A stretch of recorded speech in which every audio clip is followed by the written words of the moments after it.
Anaelezea kwa nini sasa ili tuweze kuelewa. Sababu kila kijana anapenda biashara. Sosi ya kwanza sina mtaji. Alafu kijana huyo kimwambia nikupa milioni 2 utafanya biashara gani? Anasema yeye milioni 1. Yaogope. Yaani kuna kijana atafuta mtaji. Alafu hajui anakuja kufanya biashara gani? Leo kuna mtu kumwambia unakuja msoda gani? Kuja kupa jibu dakika 2 zimeisha. Uongo kweli? Zaidi kama kumwambia tu kwa yako yote. Kenda dukani na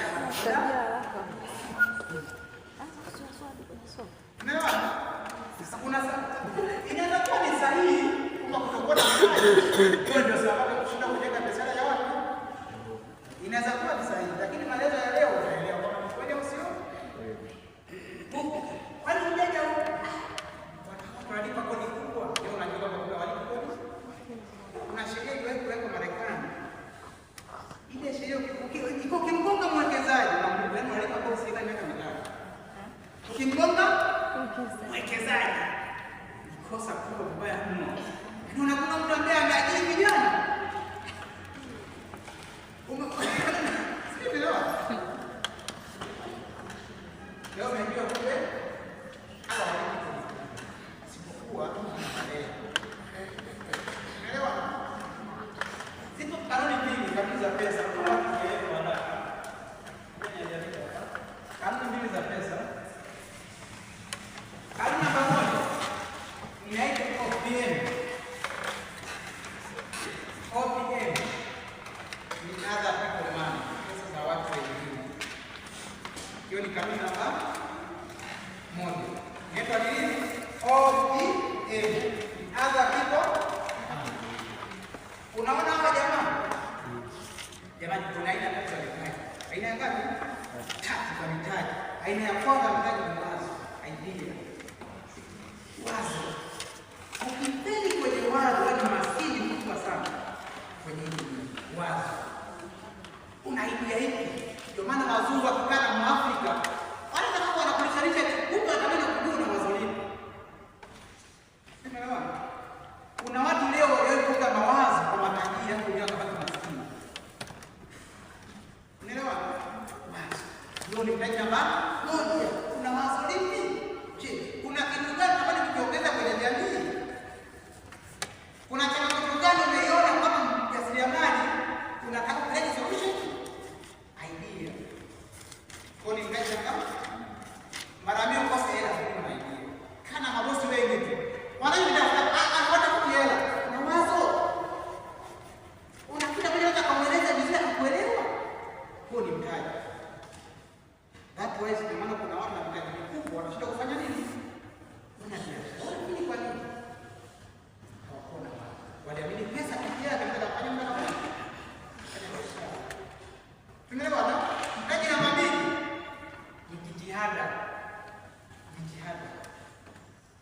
baada ya kuwa na hilo wazo, umeanza hatua zipi kuelekea hilo wazo unalo?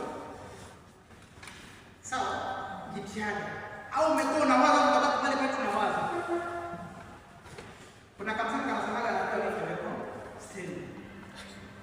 Anapewa lift leo stand. Hivi kama hauna na wewe kwenda majengo, hapo kumbana. Una kikondo katika kama unaona nao. Ukienda stand, ukaanza safari hata kama ni kwa mguu. Kona unaenda, anaenda sasa naona. Acha kumsaidia. Jitihada. Sio mbali. Leo, sasa kuna mtu hana naula pesa ndani bro. Sina naula kuja huko. Mara kama nafika pale kwa safari ya kwenda mwenyewe. Ilikuwa lazima na kweli mimi yangu nifike na wapi? Nifike mwenyewe. Nikiangalia kwa sina hata nauli. Na sitaki kumwambia nimepata dharura. Asije pesa na nauli. Nilitoka mtakuja nikaanza kuwa kwa mtu. Familia nini? Sio leo. Bahati nzuri kuna kiongozi mmoja akakuja kwenye gari akaniona, "Unaenda wapi?" Sasa tafuta mwenyewe. Yule jamaa anasema sasa naona kufika kule. Siko na program saa 6. Mimi saa 1 naanza safari. Mimi nipokee 10 hapo kwenye simu.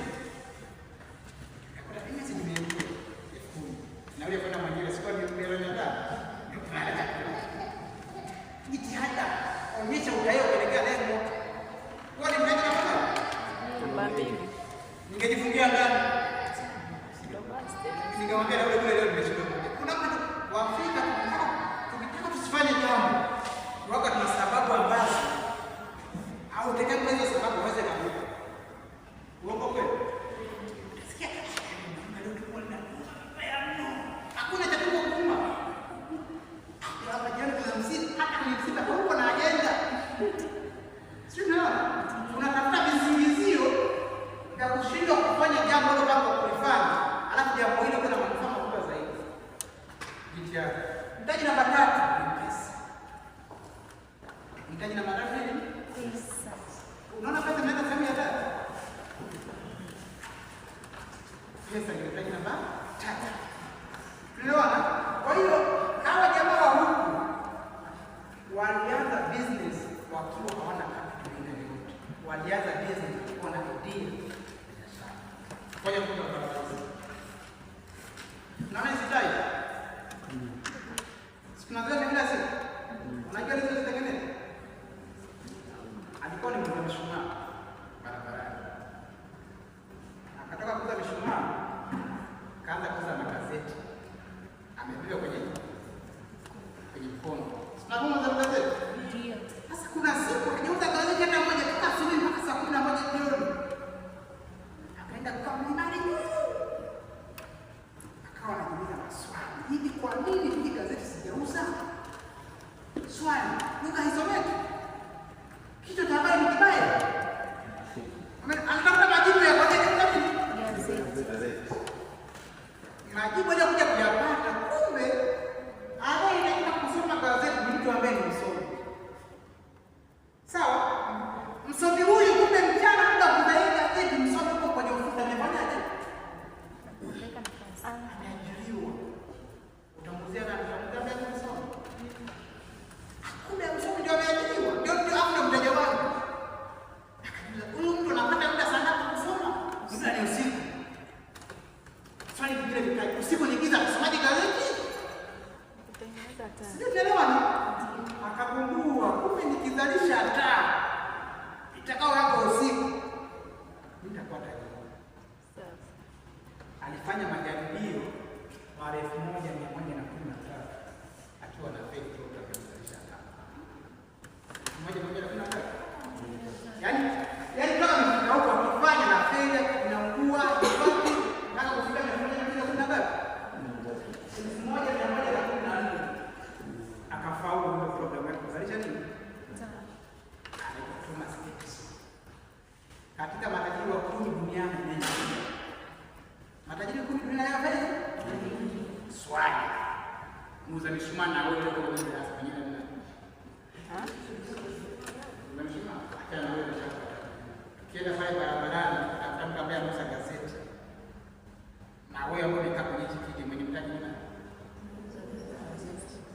Unakuta kuna bidhaa smartphone ya milioni 2. Hana biashara. Bongo kweli.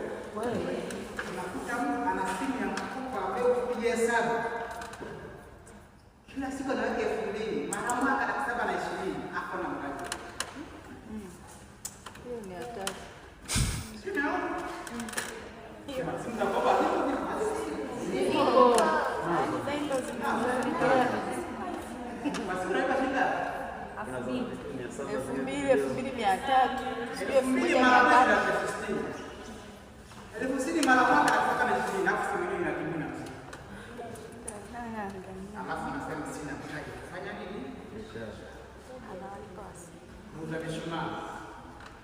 Sawa? Leo hii tajiri mkubwa akaenda kumwajiri na jamaa kwa Ford. Ford kuna magari yanapita ndiko Ford barabarani. Ndio. Na chapa ya Ford mbele. Alikuwa ni mwajiri yule jamaa. Alikuja kumchunguza akajua. Jamaa alikuwa ni muuza mishumaa kama inawezekana. Yeye alikuwa ni mwosha madishi kwenye hoteli za watu. Na akajitafuta. Unaelewa? Walianza funaki wakawa na idea kujenga biashara. Bill Gates alisema ifikie sehemu kila ofisi moja au mtu ukiwa anaoperate na Microsoft. Leo ingia ofisi yoyote ni hapa. Uongo kweli? Kweli. Okay. Aga ndipo ni. Sasa hizi pesa zinatoka wapi? Hawa jamaa hawa pesa zinaingia benki ili wasitumie vibaya na kuleta benki. Hawa jamaa hapa wamefundishwa kufaili kosa la jinai. Akipata pesa anaogopa kukaa nayo ndani, anapeleka wapi? Benki. Alafu anakuja huyu anasema ile pesa ileka hali, sio mnayo tena. Hebu ni benki nikaizalisha. Hajatumia pesa yako wapi? Ametumia. Sema tumia pesa yako. Hapo sio kama kufanya biashara. Sababu sifa moja ya mtu anayefeli anatanguliza hofu kabla hajaanza jambo hilo. Si ndivyo? Ni kibeli. Hata viko na tunamwona huyu.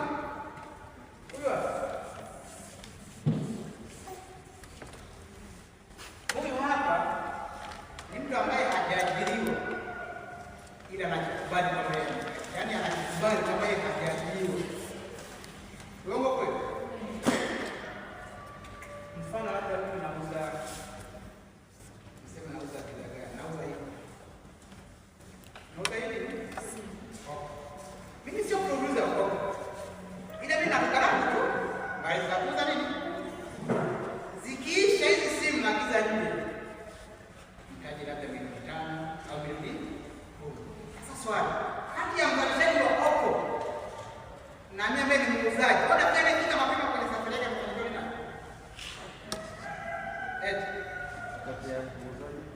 Kati ya mzalishaji wa Oppo na mimi ambaye nina duka bali nakuuza hii Oppo. Anayefika mapema kwenye kifedha ni nani? Mzalishaji. Ametumia ya wewe ambaye unaenda kununua mzigo. Ya Oppo hiyo. Ametumia la yako sio? Ameniajia jadi. Amekuajiri. Ametumia muda wako. Wa kwako. Hilo tu palekewa tu pale imeniajiri. Ili uamini kwamba kwenda kukazini kitu nzima.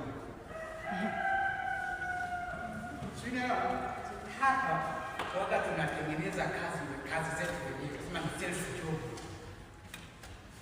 Shambani kwenda wiki sio shamba. Unaelewa? OPM. Kanuni namba 2 inaitwa OPT. OPT ni other people time. Other people time. Kivipi? Unamwona hawa jamaa hao? Hao majamaa hatuna pesa ile tuna muda. Hatuna pesa ile tuna nini? Muda. Maskini kukula na peruzi TikTok nusu saa nzima ni kitu cha kawaida. Hata masaa. Ni wewe ni. Akiwa na wengine pale. Hata simu inazima na kutia kwenye socket pale.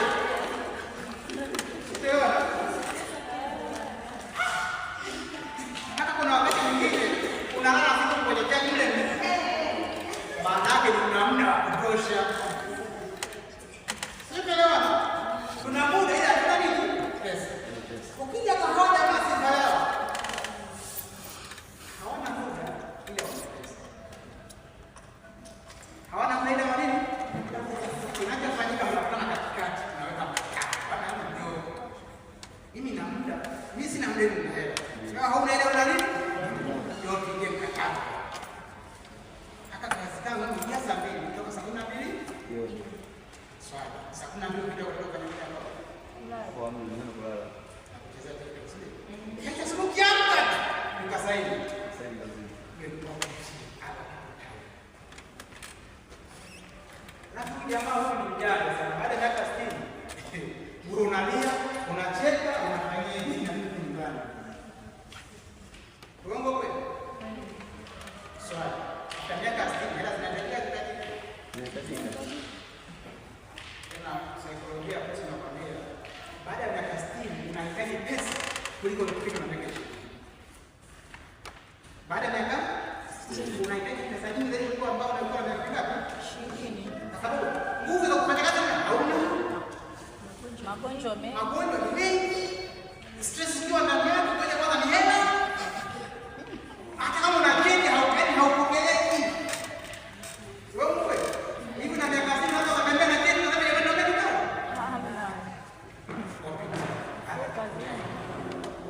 Hiyo kanuni ngapi? Hizi kanuni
Nani amekwenda mkoani?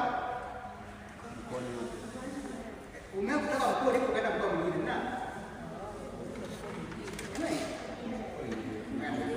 Umekwenda mkoa? Mkoa gani? Morogoro. Ulikuwa na ndugu? Hapana. Una ndugu. Ulifikaje kule Morogoro? Ulienda kusafiri. Uliamka tu kama kupanda basi kwenda kule Morogoro? Hapana. Niweza kikazi. Ulienda kikazi. Uliamka tu ile siku kwenda kwenda kikazi? Hapana. Nilitafuta. Ulitafuta. Alikutafuta kabla hujaondoka, ulimtafuta kwanza au uliondoka bila kumtafuta kwa mfika? Mwambie je, niko njia. Nilitafuta. Ulimuulizaje wapi unafuta?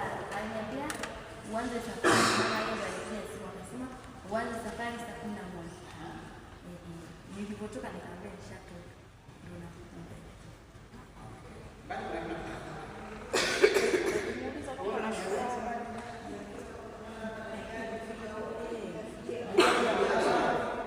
Hakunielekeza hapo, nimewe kwenda stendi na kupata tiketi basi na gari hapo nitaka au Morogoro. alikwambia kile kapande gari huko. Mwingine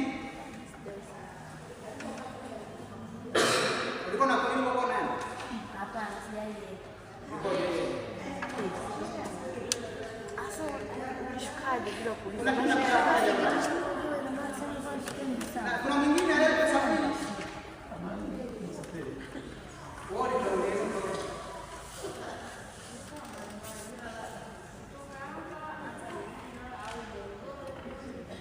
Swali gani ambalo nimuulize yule wa kule kabla hajaondoka nyumbani? Nimuulize swali gani? Kwa mara ya kwanza.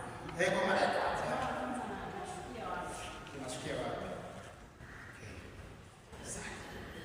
Inaweza kuwa ni swali gumu sana. Tumeamua kufika stage zile.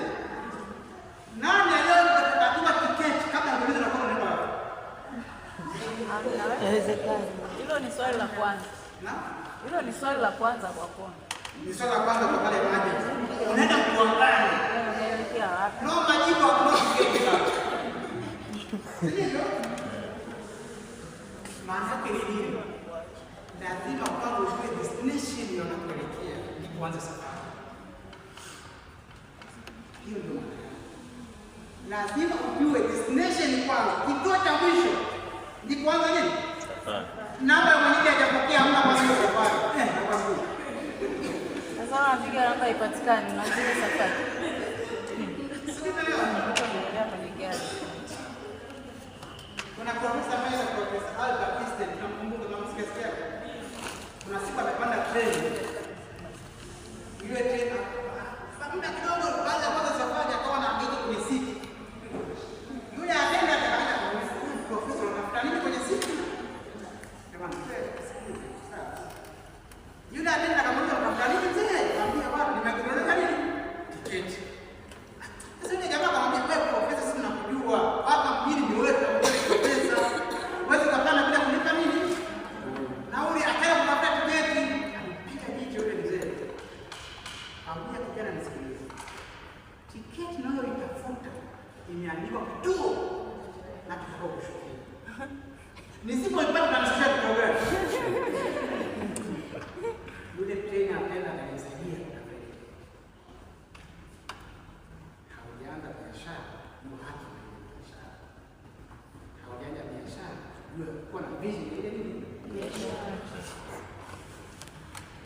Ndio maana hizi kanuni zinakuja zinafanya. Sasa vijana kwa busy, lakini mwisho wa biashara vizuri. Yaani hatujui. Ukimuuliza baada ya miaka mitano kwa nini kwa wapi? Haelewi. Ila biashara nini? Kwa lugha rahisi. Kama haujui business unayo, kama hujui timu ya biashara unayo, basi uanze kusikia mali. Baada ya nini? Ndio maana changamoto kidogo tu kuimarisha biashara. Uongo kweli? Changamoto kidogo tu kuimarisha biashara. kule sana, ndio tunapokuja upande wa. Sasa kama hawa jamaa wanatumia hizi kanuni, hawa huku wanatumia kanuni zipi? Utajiuliza swali. Hawa jamaa wanaitwa OP.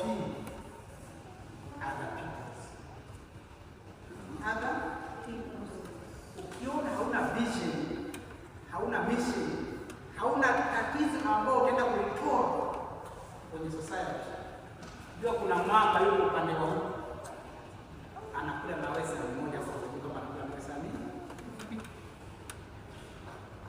Sio telewana. Sasa hata jamaa tumeelewa vizuri. Hii darasa tamani kama vijana tuwe na confidence ya kule upande wa waliokuja huku hawakwanza na nisomea nilipata kama matajiri 50 duniani. Matajiri 50 wakubwa hawana kitu, hawana kitu. Nilipofuatilia maisha yao zaidi nikakuta walikuwa wanaishi familia duni na maisha dhiki. Sio tunaelewa? Lakini ndio tunajua kuwa maana kuna kitabu kimoja kikaitwa kwa nini wanafunzi wanapata A shuleni? Wanafanya kazi wanafunzi wanapata B, wanafanya kazi wanafunzi wanapata C shuleni. Alafu wanafunzi wanapata B shuleni, wanafanya kazi kwenye serikali. Why A student working for C student and B student working for the government? Wanafanya kazi kwenye serikali. Ndio wale makini aswali. Ndio private. Anayewajibu ni aliyefeli. Sawa? Alafu waliopata B wale wa kawaida na government na wajini wale. Bora kitu wale.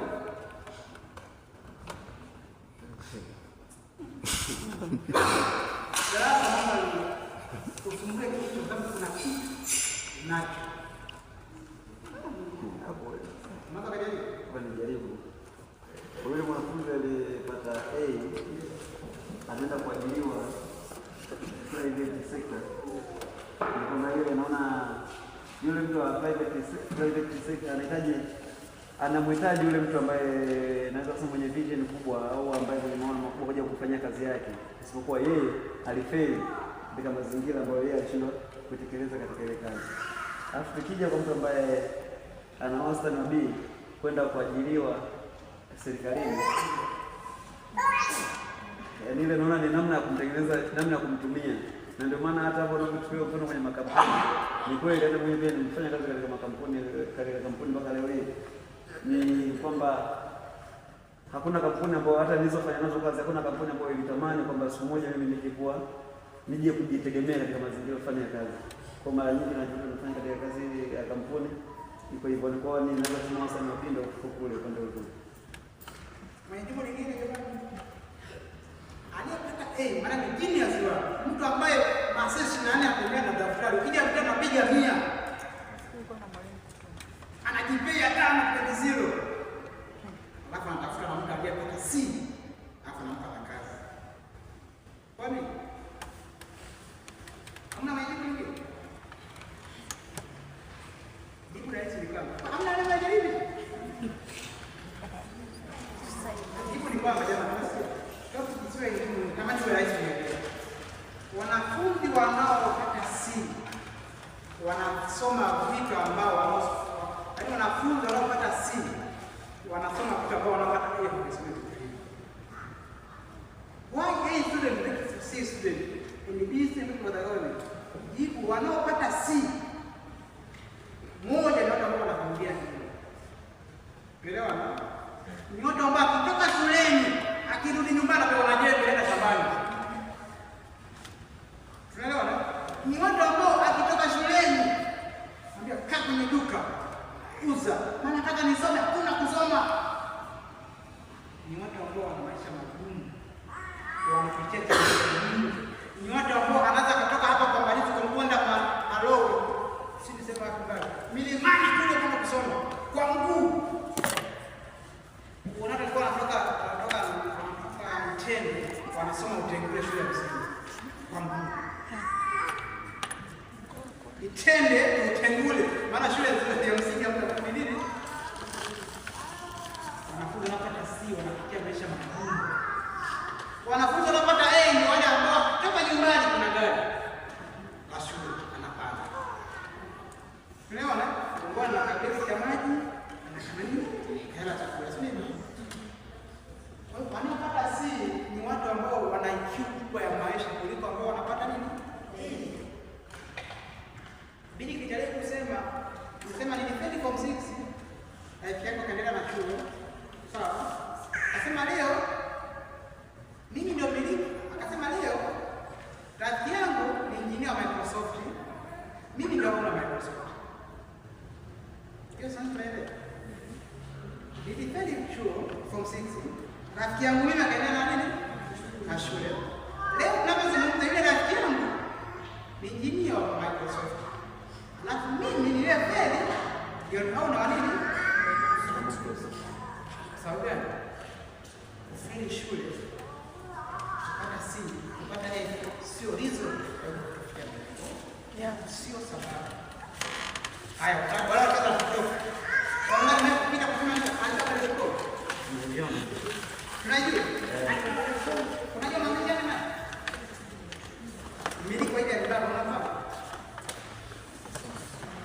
Amba. Anaitwa Jack Ma.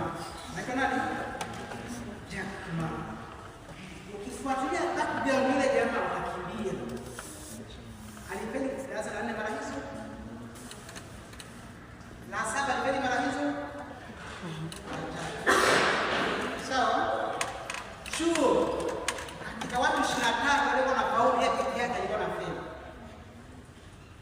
Alikuwa kiomba kazi katika watu 100 alikuwa na fail pekee yake. Alipoanzisha programu yake ya matibabu alikataliwa na makampuni makubwa duniani. Sawa? Yule jamaa anaongea Kiingereza simple hata kama jana simuelewa na kuelewa. Kwa nini? Alitamani kujifunza Kiingereza. Familia haikuwa na pesa kulipia hapa. Alikwenda kuvizia hotelini. Wanakuja wasafiri, watalii, kutumia malipo. Nifundishe